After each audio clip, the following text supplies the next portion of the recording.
People with cystic fibrosis, like me, are working more than ever before. So are parents and carers of children with CF, like me. There are many ways that employers can support a person affected by CF, but let's start with the basics. Cystic fibrosis is a life-limiting genetic condition. It impacts both physical and mental health and has no cure. There are over 11,300 people living with cystic fibrosis in the UK, and each week 4 people are diagnosed with the condition. You are born with CF and can't catch it, or develop it later in life. For someone to have CF, they must inherit 2 copies of a faulty gene, one from each of their parents. While we can look healthy, CF affects us in many ways. The faulty gene disrupts the movement of salt and water in the body's cells, causing the mucus that naturally occurs in the body to be thicker and stickier than in people without CF. This sticky mucus causes problems, particularly in the lungs and digestive system, but can also affect other parts of the body. CF involves routine care every day.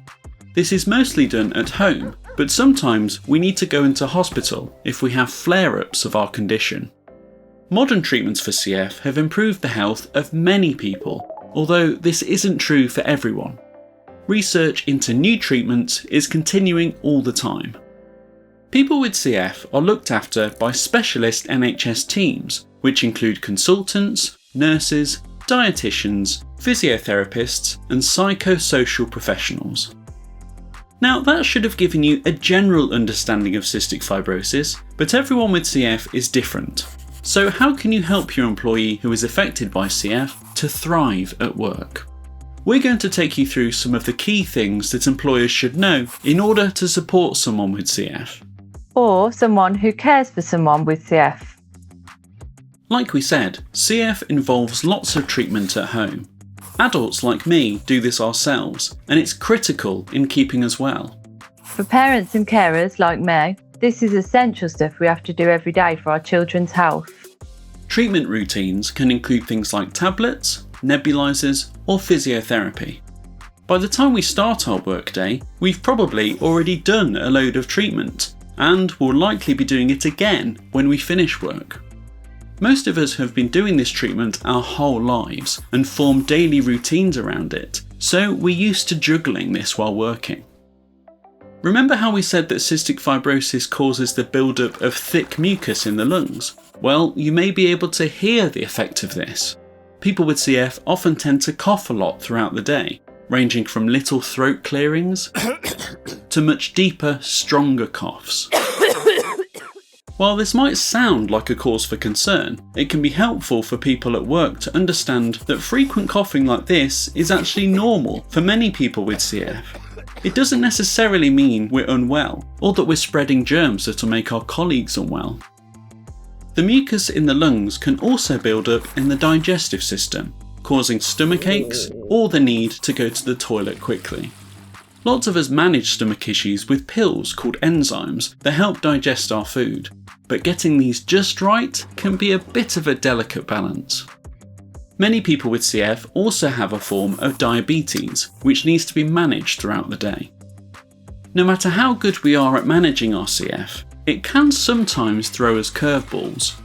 Unexpected challenges, like a change in our health that means we need to do more treatment, or a drug supply issue that makes vital meds more difficult to get hold of, can be very stressful to manage. An understanding employer and the flexibility at work to look after our health can be really beneficial to reduce this level of stress, so we can stay as well as possible. For the same reasons, being a parent or carer of a child with CF can be stressful too. We're juggling a lot. We might not be talking about this all the time or actively sharing it at work, but that worry and anxiety is still there. Just having the support and reassurance from colleagues and managers about this can help. Cystic fibrosis affects everyone differently, so it's important to ask your employee about their specific needs. If someone affected by cystic fibrosis will be working on site, there are some things you can do to make their work environment more suitable for them. An employee with CF may need quick and easy access to a disabled toilet in case of any stomach issues. Making it easy for us to manage this at work without having to have lots of conversations about it or making it obvious is a big help. Someone with CF may also benefit from having a private, quiet and clean space for treatments they might need. Speaking of clean spaces, good hygiene and common sense are extremely important. Make sure hot desks, meeting rooms and shared tools and equipment are wiped down after use. Similarly, if any of our fellow colleagues have coughs or colds that can make us seriously ill, they should be encouraged to either work from home or, if that's not possible, not work in close proximity to us. This is just as important for parents and carers. We don't want to pick up germs at work and take them home to our child with CF. Now, a clean work environment is valuable for everyone, whether they're affected by CF or not. Just think about the measures you may have had in place during the COVID pandemic. So in making these adjustments, your whole workforce could actually benefit. But there's one more important thing about hygiene that relates specifically to cystic fibrosis: cross-infection. People with CF can't meet each other face to face because we risk passing infections between us. While this isn't dangerous for people without CF, it can make us very ill. It's important to identify if you have more than one employee with cystic fibrosis, or if they'll regularly come into contact with someone else with the condition at work, like a teacher and a pupil who both have CF. If a cross-infection risk has been identified, you should think about how you manage this and consider what adjustments need to be in place to keep everyone safe. The best place to start is by talking to the people involved. Discuss how it could be managed and what information can be shared. You could also ask for support from their specialist NHS CF team, who have the medical knowledge to help you assess the risk. Having a supportive work environment can make a real difference. Making sure the right people at work know about and understand our cystic fibrosis can be extremely helpful. As you can imagine though, many of the effects of CF aren't always easy to talk about in the workplace, and we often don't want to be treated any differently, so we may want to keep our condition, or some parts of it, private. The same applies for parents and carers of people with CF. Make sure to ask us what we're happy sharing and who we're happy sharing it with. So those are some of the things the CF community says would be helpful for you to do, but what does the law say? Cystic fibrosis is usually considered to be a disability under both the Equality Act 2010 in England, Scotland and Wales and the Disability Discrimination Act in Northern Ireland. Parents and carers of children with CF may also have rights that protect them against indirect discrimination at work. Legally, an employee doesn't have to tell you they have CF. Now, there are a few exceptions to this, so if you're not sure if you can ask someone whether they have a disability or health condition, seek advice from your HR department. Once someone does tell you about their CF though, you have a duty to consider the reasonable adjustments they need, the changes you can make to help them do their job, like when or where they work. Let's say that you usually require all employees to work on-site from 7 AM to 3 PM 5 days a week.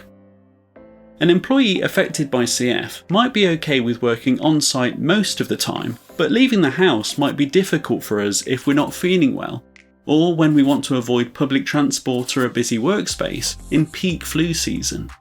You could give us the flexibility to sometimes work from home, allowing us to remain in a safe, comfortable environment when needed. Working from home would also help us be available for vital medication deliveries, which, unlike most other deliveries, can't be left with a neighbour. That 7 AM start time could be a challenge, especially with our morning treatments.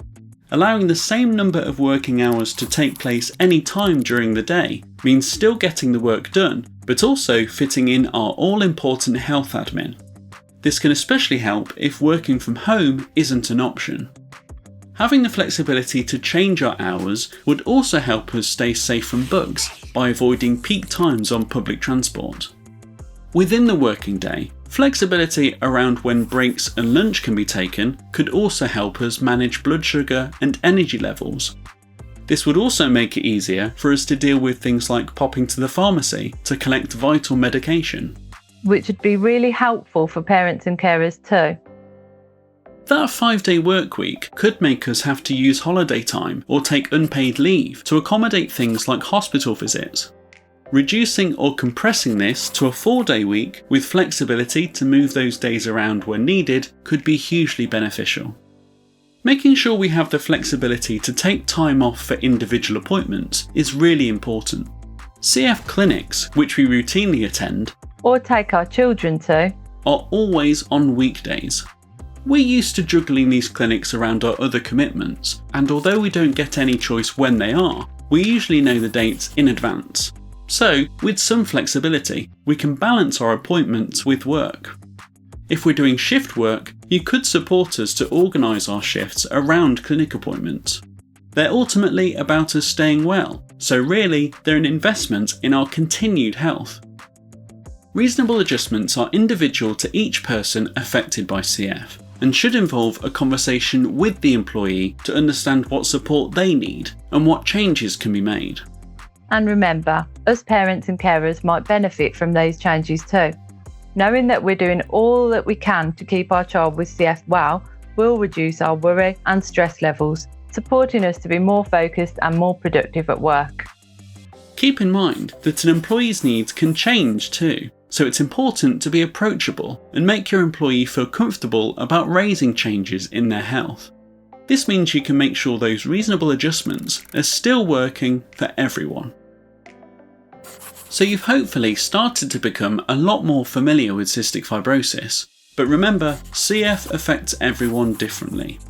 The best way to find out how to support your employee is by having open conversations with them to help you understand their unique experience of CF. You might want to ask, how does your CF affect you? What sort of treatment do you do every day?